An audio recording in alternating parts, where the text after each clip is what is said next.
Hello there guys, welcome back to Younes Talks Football, welcome back to a brand new video. I hope all of you are doing well today as we get into the preview.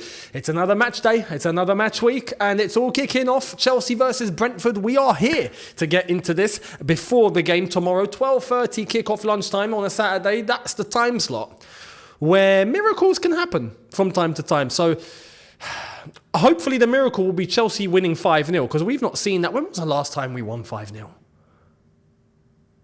I can't even remember. Actually, 7-0 against Norwich, Frank Lampard, 2019. I don't remember anything else. Anyway. Hopefully Chelsea pick up 3 points. We're going to get into it. But before we do, a couple of things. Do not forget to hit the subscribe button here in order to catch all the content as it drops. Watch along tomorrow. We are here for watch along number 2. And we're going to try and change the fortunes because we nearly done it against Arsenal. Nearly. And that would have been creme de la creme. But it's all right. We'll save it for tomorrow instead. Then match review immediately after the game. Make sure you're here for that. So hit that subscribe button and notification bell. Check out the socials. They are on screen. Well, they were on screen. They're in the description. Much appreciated. And don't forget to go and check out Shootout, mine and George's Premier League predictions. I'll leave a link right here so you guys can go and check it out. Interact. What are your predictions? Let us know in the comments over there. And enjoy. Let's get cracking. Now, we've got Crystal Palace Tottenham to play today, so that's going to be an interesting one. Fingers crossed our South London neighbours can do us a favour, right, and bring Tottenham down a peg, right, and hopefully tomorrow Chelsea can go up a peg. Now it's crazy because right now if you look at the Premier League table, Chelsea are 10th, Bournemouth are currently sitting in 14th, and they could go above us if they beat us. Now it's hilarious. I was looking at some of the stats, right, going into this for both teams, and I couldn't believe it, right? Brentford are trying to make it 3 Premier League wins out of 3 at Stamford Bridge. No team has ever won each of their first 3 matches away to Chelsea in the competition. Now, that would be ridiculous, wouldn't it? That just would be. It'd be stupid. On top of that, we have the Bees are unbeaten in their past 3 meetings against Chelsea, scoring a total of 6 goals and conceding just 1. So it's not going to be an easy game, clearly. I'd like to think that tomorrow's a changing point because it's not the same Chelsea. But yeah, Chelsea's 1,200th Premier League game. So congrats and happy birthday, Premier League Chelsea, I guess. And it's Chelsea have won just 2 of their last 12 Premier League London derbies.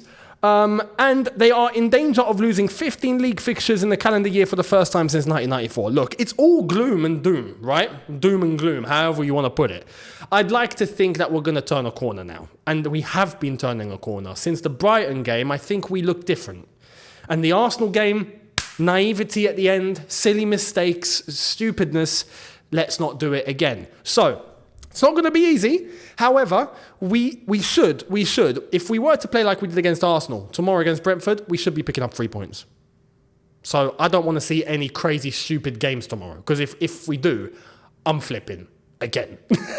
So that's that. Now, in terms of team news, it looks like the injuries are basically the same, although we got 2 bits of news. Reece James will be starting the game from the bench. I was going to put him in my starting 11, which I'll come to very, very shortly. However, Pochettino in the press conference did say he's starting from the bench.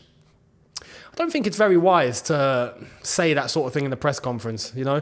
It's good to keep the opposition guessing. Who knows? Maybe they were expecting Reece. I was expecting Reece, you know, so I don't know. Anyway, it's not that big of a deal, but it's something.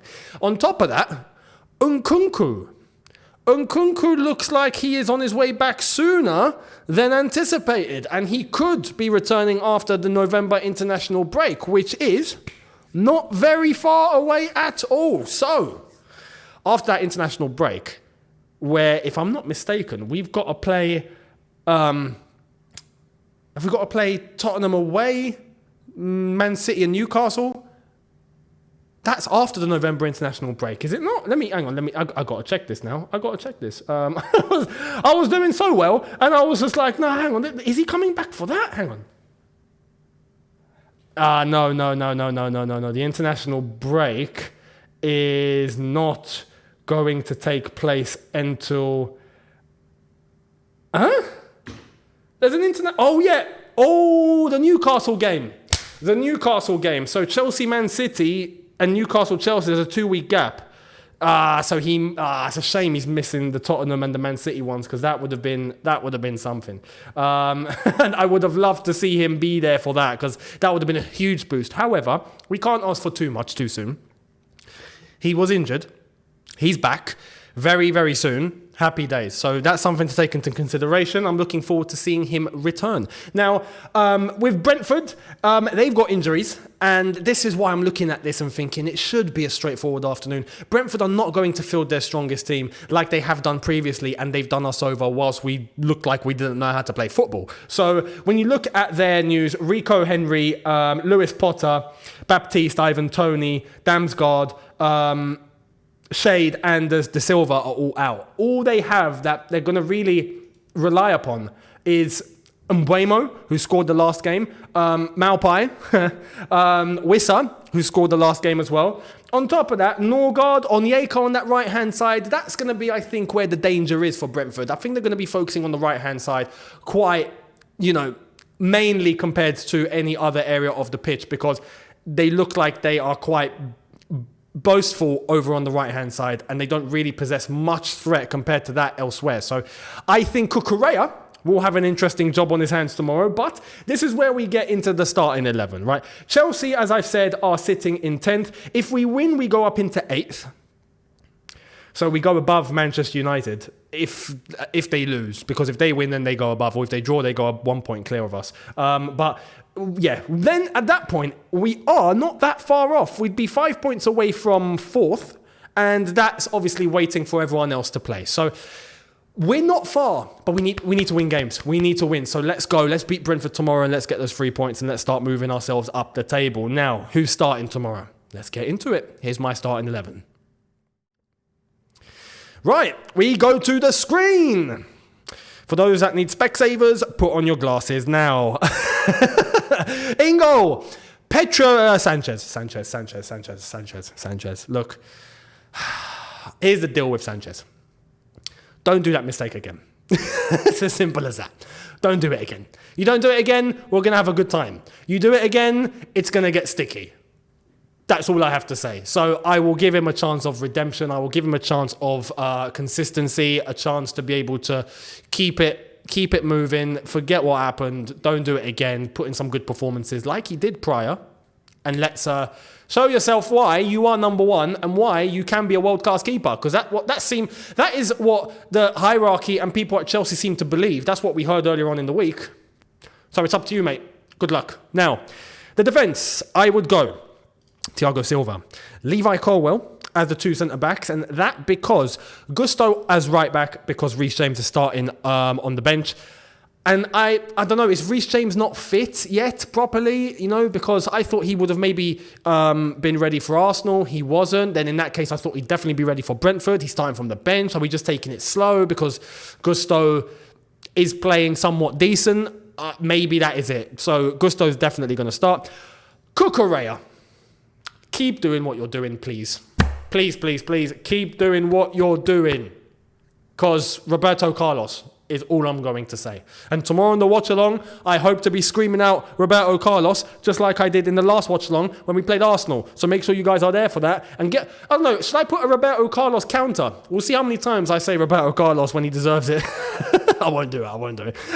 In midfield, it's nice to see that the midfield is self-explanatory now.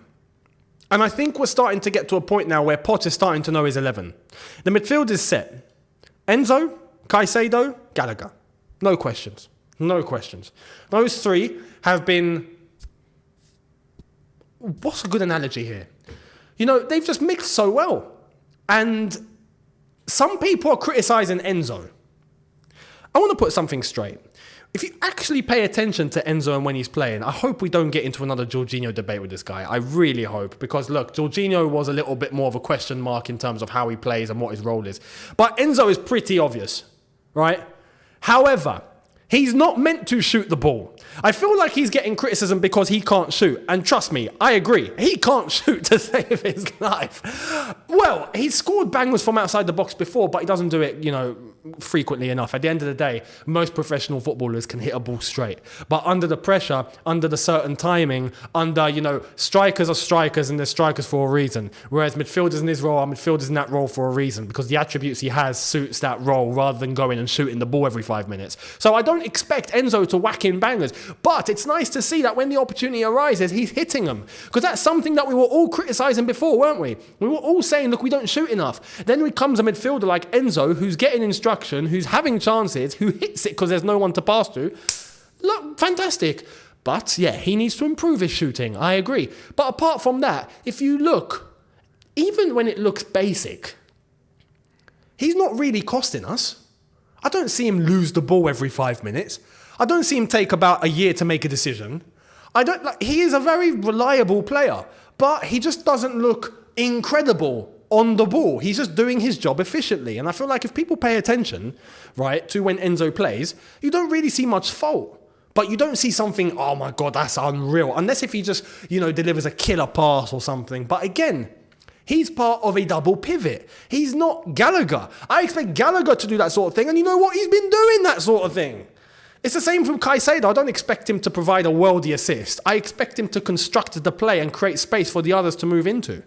So this midfield blend of the three, I think is working really, really well. So I will go with that. Now, the front three is where there's always a debate.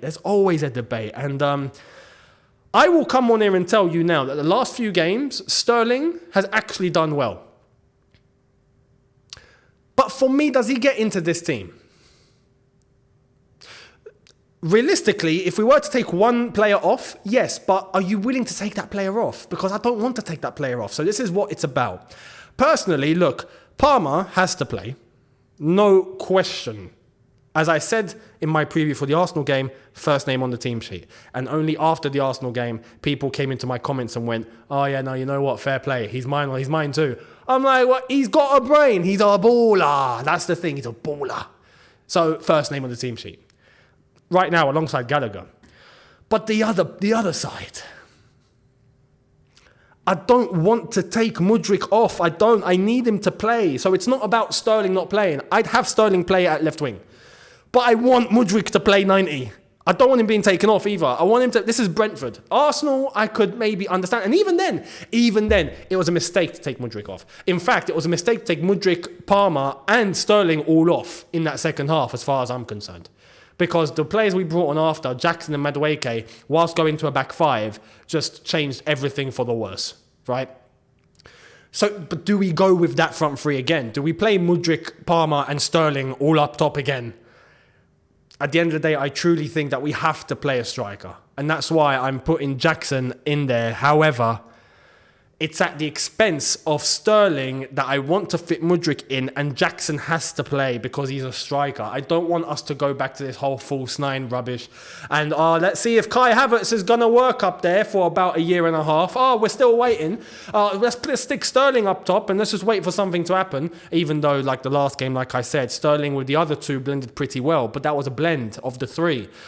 I truly look, Nicholas Jackson is there. Yes, he could have got us to win against Arsenal. Same bracket as Sanchez. For me, Nicholas Jackson, you got to perform tomorrow. It's as simple as that. So I'm willing to give the opportunity. But I want to see Mudryk. He has to keep this going. He needs to ride the confidence and he needs to ride the wave.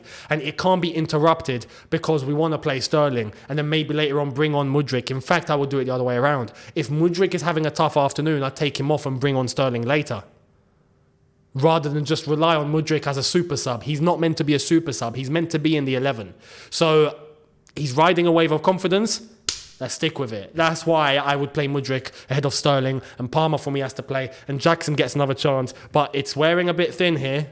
Warning, just like Sanchez, go and do your job tomorrow. Fingers crossed. Now, that's the starting 11. Let me know your thoughts down below. Do you agree or disagree? But ladies and gentlemen, that's the starting 11 for tomorrow. As I tell you guys to subscribe and I give you guys the prediction, I'm going to stick with what I said on Shootout. On Shootout, I made it clear that I reckon Chelsea will get did I say 2-0? Yeah, I said 2-0 and George said 3-0. He's confident. But I reckon 2-0, we don't do the same mistakes like we did against Arsenal. We don't concede. We pick up 3 points. We keep it moving. So for me, 2-0 win. Let me know your predictions down in the comment section below, your lineups, etc., and what you expect for tomorrow. And don't forget to hit the subscribe button. Hit the notification bell to be notified once I've uploaded. Smash the like button if you have enjoyed this. Be there for the watch along tomorrow. 12:30 p.m. UK time kickoff. Gonna be lovely jubbly. We start off this weekend. And I will see all of you then. Thank you all so much for watching. See you tomorrow. Take care. And peace.